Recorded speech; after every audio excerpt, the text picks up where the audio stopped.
नमस्ते। मैं आपको एक छोटी सी पौराणिक कहानी सुनाता हूँ।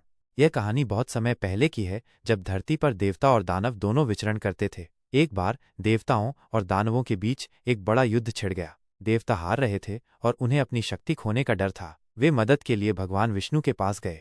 भगवान विष्णु ने देवताओं को सलाह दी कि वे दानवों के साथ मिलकर क्षीर सागर का मंथन करें, ताकि अमृत प्राप्त हो सके। अमृत पीने से देवता अमर हो जाएंगे और दानवों को हरा सकेंगे। देवताओं को यह विचार पसंद आया, लेकिन वे जानते थे कि अकेले उनके लिए मंथन करना मुश्किल होगा। इसलिए वे दानवों के पास गए और उन्हें अमृत में हिस्सा देने का वादा करके मंथन में शामिल होने के लिए राजी किया। मंथन के लिए मंदराचल पर्वत को मथनी और वासुकी नाग को रस्सी के रूप में इस्तेमाल किया गया। देवता एक तरफ से रस्सी पकड़कर खींच रहे थे और दानव दूसरी तरफ से। भगवान विष्णु ने कछुए का रूप धारण करके पर्वत को अपनी पीठ पर टिकाया, ताकि वह समुद्र में डूब न जाए।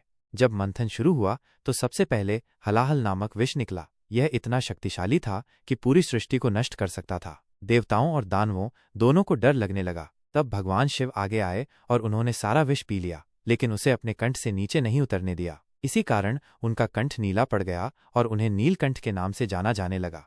विष के बाद क्षीर सागर से कई अद्भुत चीजें निकलीं, जैसे कामधेनु गाय, कल्प वृक्ष, अप्सराएं और अंत में अमृत का कलश। जैसे ही अमृत निकला, देवताओं और दानवों के बीच फिर से लड़ाई शुरू हो गई। देवता चाहते थे कि अमृत केवल उन्हें मिले, जबकि दानव भी उसमें हिस्सा चाहते थे।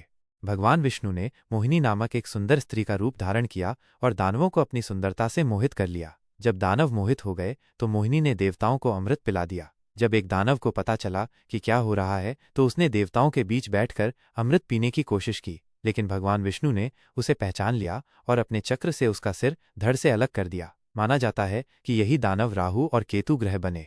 अमृत पीने के बाद देवता अमर हो गए और उन्होंने दानवों को युद्ध में हरा दिया। इस कहानी से हमें ये सीख मिलती है कि बुराई पर हमेशा अच्छाई की जीत होती है और सहयोग से बड़े काम भी किए जा सकते हैं। यह एक बहुत ही प्रसिद्ध पौराणिक कहानी है और इसके कई अलग अलग संस्करण भी प्रचलित हैं। क्या आप इस कहानी के बारे में कुछ और जानना चाहेंगे?